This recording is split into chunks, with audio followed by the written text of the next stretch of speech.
ਦੋਸਤੋ, ਦੁਨੀਆ ਭਰ ਦੇ ਬਾਗ ਸਬਜ਼ ਰੰਗ ਦੇ ਹੁੰਦੇ ਨੇ, ਪਰ ਇੱਕ ਬਾਗ ਅਜਿਹਾ ਵੀ ਹੈ ਜਿਸ ਦਾ ਰੰਗ ਲਾਲ ਹੈ। ਯਕੀਨਨ ਤੁਹਾਨੂੰ ਇਹ ਸੁਣ ਕੇ ਹੈਰਾਨੀ ਤਾਂ ਹੋਈ ਹੋਣੀ ਹੈ, ਪਰ ਜਾਣ ਲਵੋ ਕਿ ਇਹ ਲਾਲ ਰੰਗ ਦਾ ਬਾਗ ਹੈ ਤੇ ਇਸ ਦਾ ਨਾਂ ਜੱਲਿਆਂਵਾਲਾ ਬਾਗ ਹੈ, ਜਿਸ ਦੇ ਚੱਪੇ ਚੱਪੇ ਤੇ ਪੰਜਾਬੀਆਂ ਦਾ ਖੂਨ ਡੁੱਲਿਆ ਹੋਇਆ ਹੈ। ਇਨਸਾਨਾਂ ਦੀ ਦੁਨੀਆ ਵਿੱਚ ਕਿਸੇ ਵੀ ਖਿੱਤੇ ਨਾਲ ਐਸੀ ਨਹੀਂ ਹੋਈ ਹੋਣੀ ਜੋ ਪੰਜਾਬ ਨਾਲ ਹੁੰਦੀ ਆਈ ਹੈ।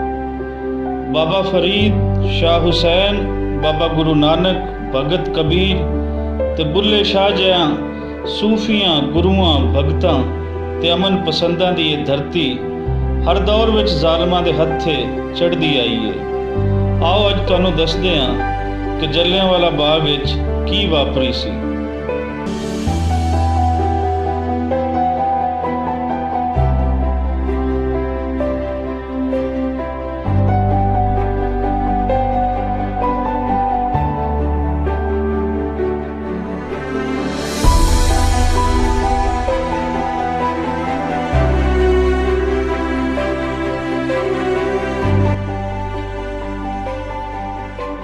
ਪਹਿਲੀ ਵਰਲਡ ਵਾਰ 28 ਜੁਲਾਈ 1914 ਤੋਂ ਨਵੰਬਰ 1918 ਤੱਕ ਲੜੀ ਜਾਂਦੀ ਹੈ। ਬਰਤਾਨੀਆ ਵੱਲੋਂ ਹਿੰਦੁਸਤਾਨੀਆਂ ਅਤੇ ਖਾਸ ਕਰ ਪੰਜਾਬੀਆਂ ਨੂੰ ਰੱਜ ਕੇ ਦਾ ਬਾਲਣ ਬਣਾਇਆ ਜਾਂਦਾ ਹੈ। ਇਹਨਾਂ ਕੁਰਬਾਨੀਆਂ ਮਗਰੋਂ ਇਹ ਉਮੀਦ ਸੀ ਕਿ ਬਰਤਾਨੀਆ ਸਰਕਾਰ ਅਵਾਮੀ ਆਸਾਂ ਨੂੰ ਸਾਹਮਣੇ ਰੱਖਦਿਆਂ ਹਕੂਮਤੀ ਨਿਜ਼ਾਮ ਅੰਦਰ ਤਬਦੀਲੀਆਂ ਕਰਕੇ ਉਹਨਾਂ ਨੂੰ ਵੀ ਇਹਦੀ ਹਿੱਸੇਦਾਰ ਬਣਾਵੇਗੀ, ਪਰ ਹੋਇਆ ਇਸ ਦੇ ਉਲਟ।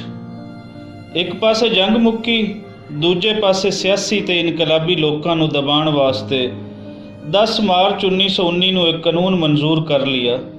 ਇਸ ਕਾਨੂੰਨ ਦਾ ਮਸਵਦਾ ਬਣਾਉਣ ਵਾਸਤੇ ਜਿਹੜੀ ਕਮੇਟੀ ਬਣਾਈ ਗਈ, ਉਹਦੇ ਸਦਰ ਦਾ ਨਾਂ ਸਰ ਸਿਡਨੀ ਰੋਲਟ ਸੀ। ਇਸ ਕਰਕੇ ਇਹਦਾ ਨਾਂ ਰੋਲਟ ਐਕਟ ਰੱਖਿਆ ਗਿਆ।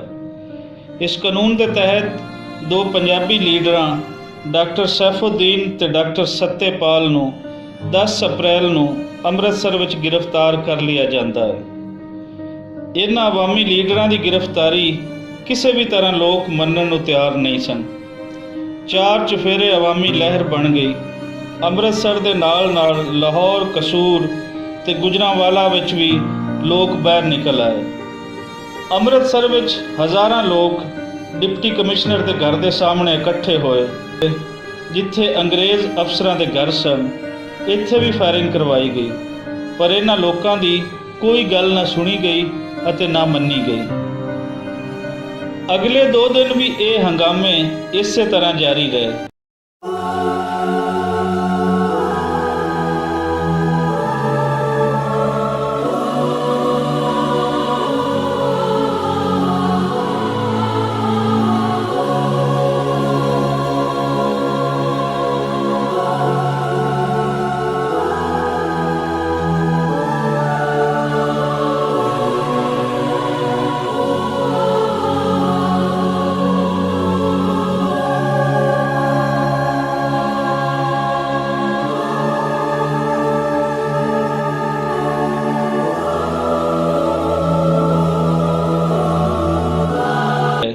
ਕਈ ਸਰਕਾਰੀ ਦਫ਼ਤਰ ਸਾੜੇ ਗਏ।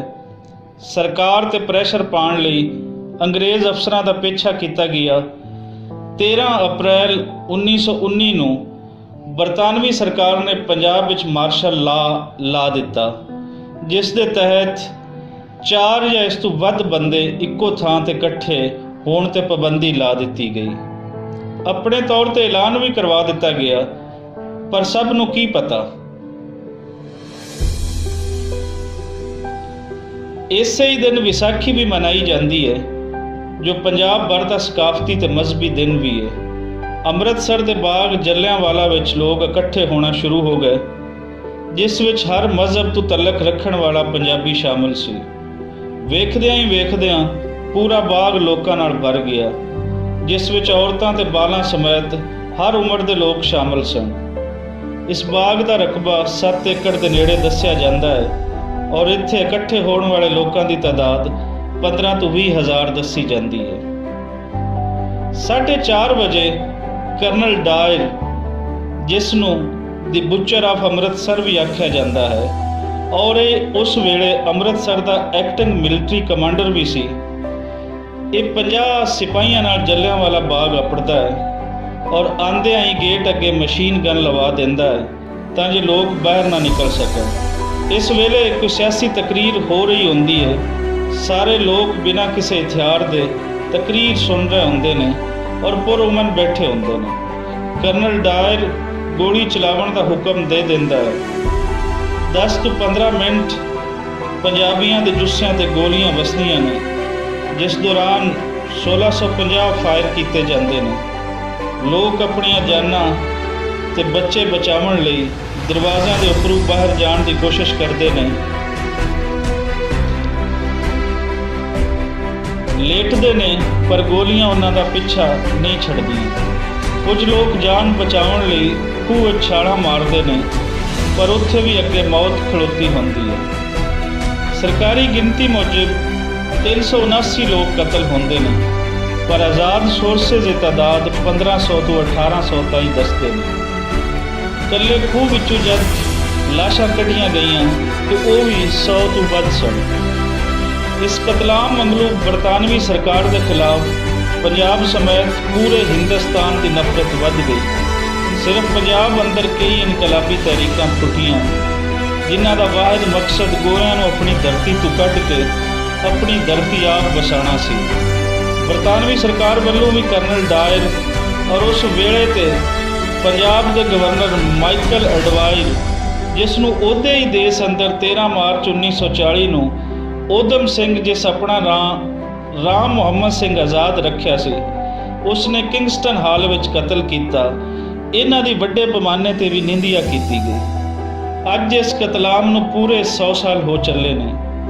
ਜਲਿਆਂਵਾਲਾ ਬਾਗ ਦੀਆਂ ਕੰਧਾਂ ਵਿੱਚ ਅੱਜ ਵੀ ਉਹਨਾਂ ਗੋਲੀਆਂ ਦੇ ਨਿਸ਼ਾਨ ਮੌਜੂਦ ਨੇ, ਪਰ ਇਹਨਾਂ ਚੁੱਪ ਕੰਧਾਂ ਤੋਂ ਕਿਧਰੇ ਵੱਧ ਹਰ ਸੱਚੇ ਪੰਜਾਬੀ ਦੇ ਸੀਨੇ ਤੇ ਵੀ ਇਹਨਾਂ ਗੋਲੀਆਂ ਦੇ ਨਿਸ਼ਾਨ ਮੌਜੂਦ ਨੇ, ਜਿਨ੍ਹਾਂ ਦੀ ਪੀੜ ਉਸ ਵੇਲੇ ਹੋਰ ਵੱਧ ਜਾਂਦੀ ਹੈ ਜਦ ਕੋਈ ਪੰਜਾਬ ਔਰ ਪੰਜਾਬੀਆਂ ਨੂੰ ਗਾਲਾਂ ਦੇ ਕੇ ਇਹ ਆਖਦਾ ਹੈ ਕਿ ਕਿਹੜੇ ਪੰਜਾਬੀ ਤੇ ਕਿਹੜੀਆਂ ਕੁਰਬਾਨੀਆਂ, ਹਿੰਦੁਸਤਾਨ ਤੇ ਪਾਕਿਸਤਾਨ ਤਾਂ ਅਸਾਂ ਆਜ਼ਾਦ ਕਰਵਾਇਆ।